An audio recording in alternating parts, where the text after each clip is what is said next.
When the moon climbs slow over red earth roads, grandmothers wake the fire and the night leans close. Listen, child, listen, listen. A tale is coming home. Long ago, in a peaceful village surrounded by thick green forests and red earth paths, there lived a young girl named Adaeze. The people of the village called her many things, but they never called her beautiful.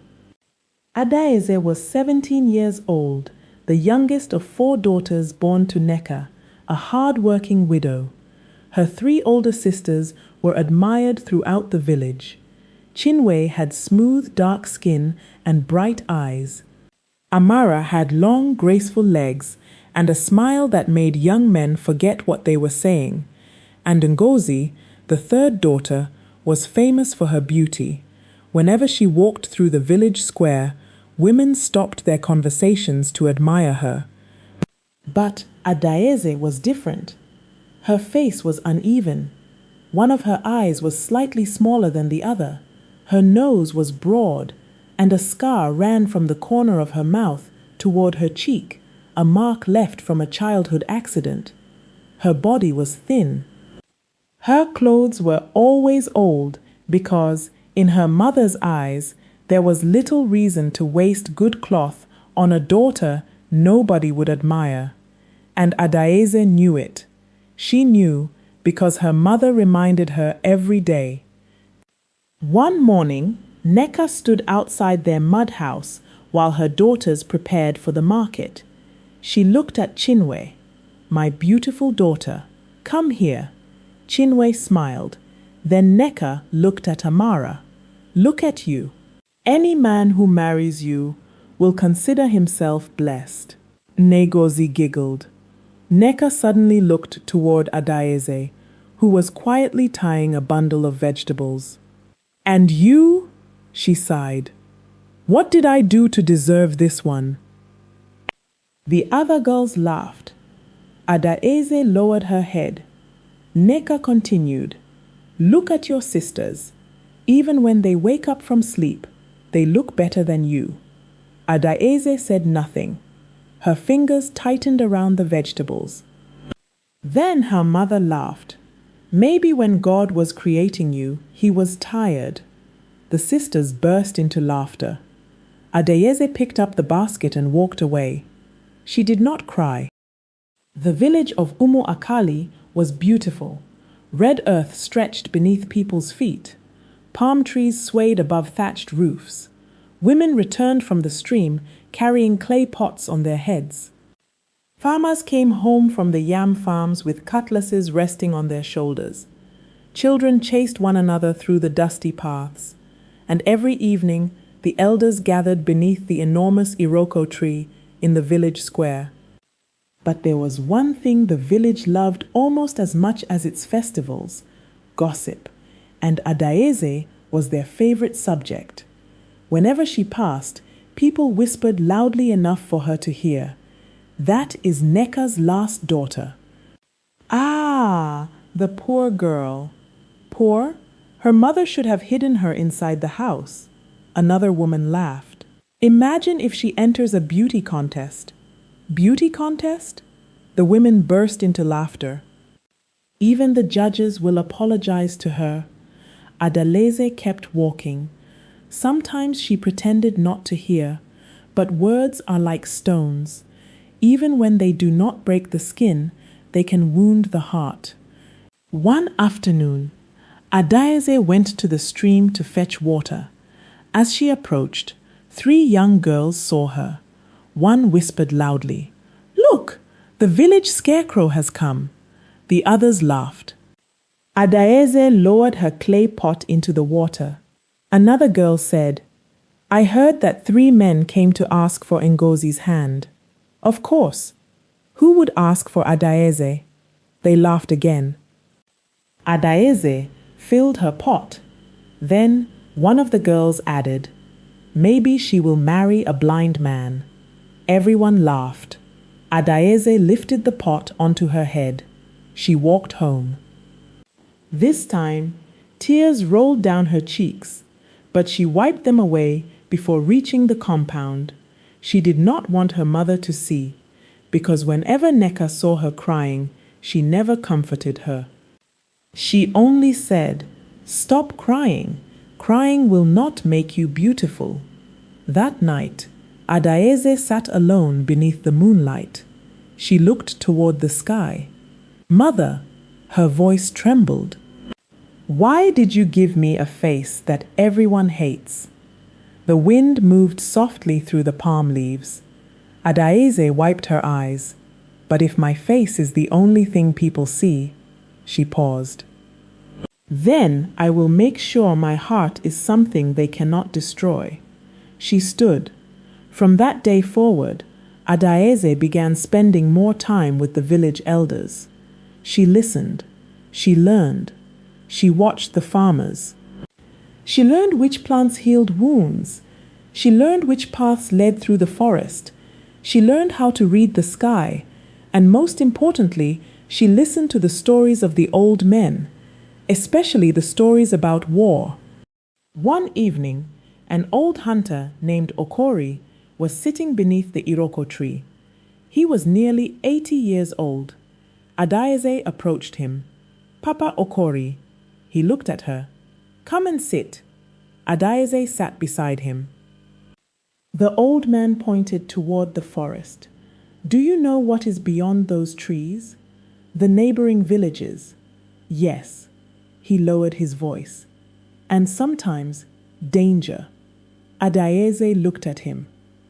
"What kind of danger?" Okorie sighed. "There are people who have always wanted the land of Umu Akali." "Why?" "Because our land has fertile soil, a river, and palm groves." Adaeze became quiet. The old hunter continued. "Long ago, warriors came from the northwestern hills. Our ancestors defeated them. Will they come again?" Okorie looked at her. "Every generation must protect what the previous one fought to preserve." Adaeze never forgot those words. Months passed. The planting season arrived. The village became busy. Men worked in the farms. Women prepared food. Children played around the village square. Nobody noticed what Adaeze noticed. One evening, while returning from gathering firewood, she saw something strange. Footprints. Deep footprints. Not one, not two, many. They disappeared into the forest. Adaeze crouched down. She touched the soil. The footprints were fresh, very fresh. She looked around. Then she saw something else. A broken branch, a piece of black cloth, and near the bushes, a spear tip. Adaeze's heart began beating quickly. She ran back toward the village. "Papa Okorie!" The old hunter looked up. "What happened?" "I saw footprints in the forest." "Animal footprints?" "No." "How many?" "I don't know."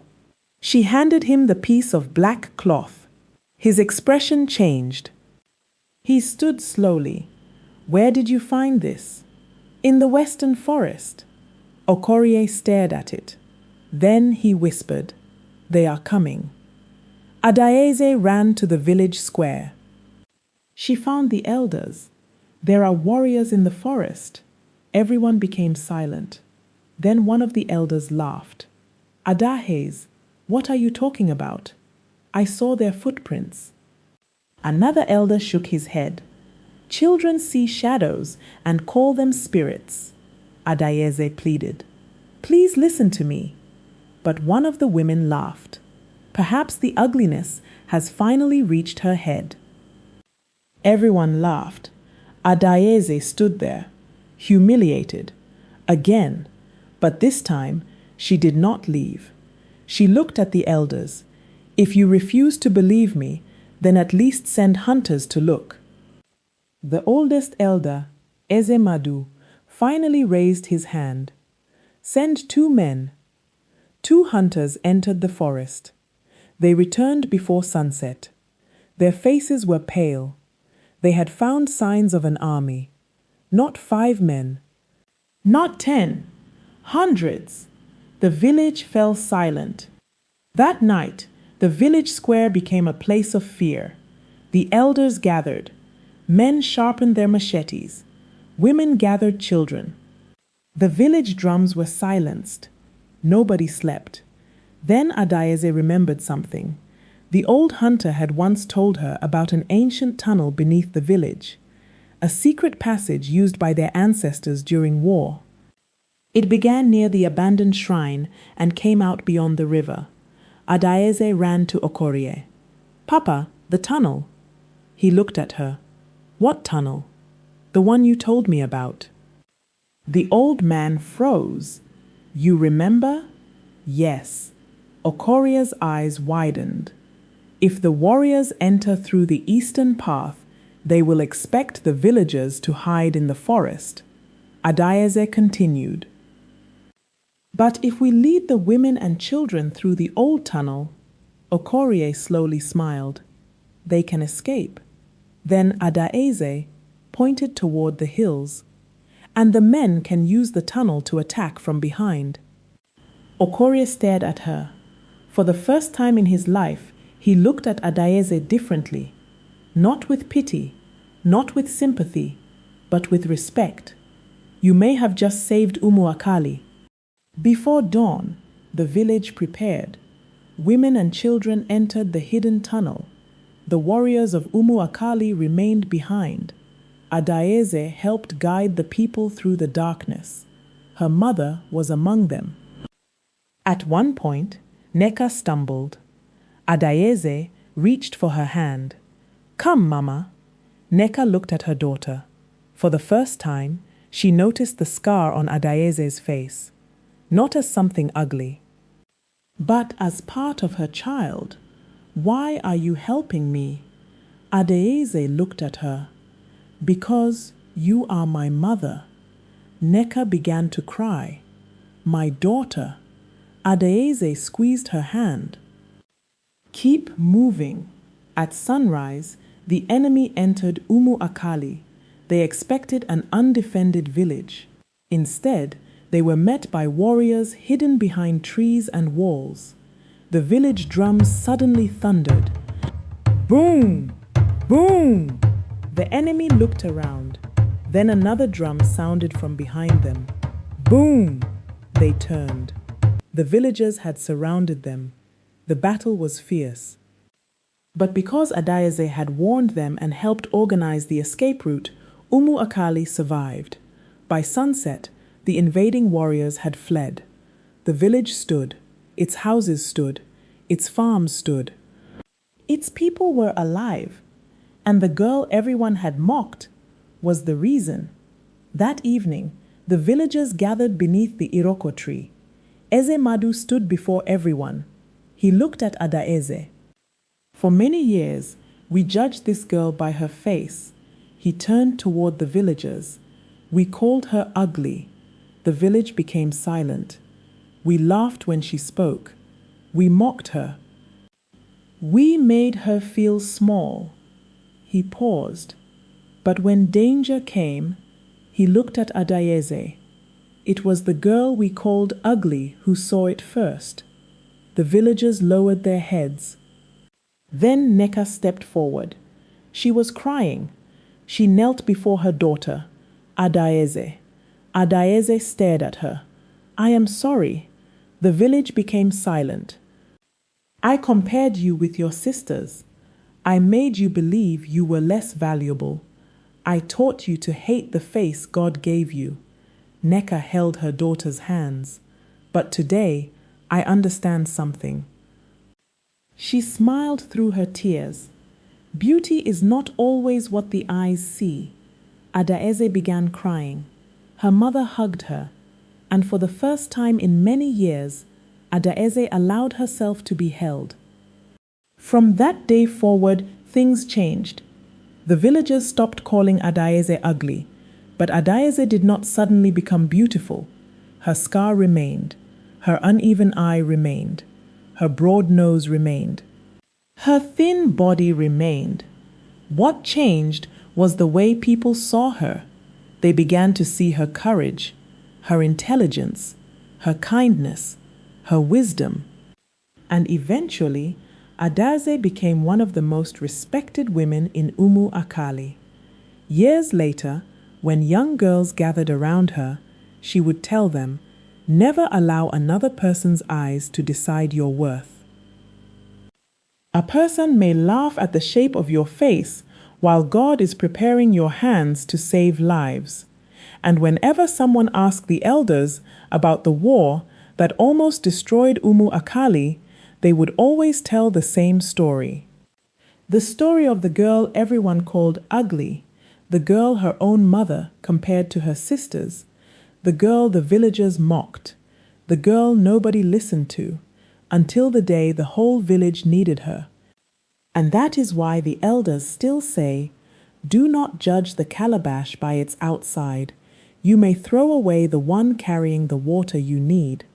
Moral: never mock someone because of their appearance. The person you look down on today may be the very person God has chosen to lift you tomorrow.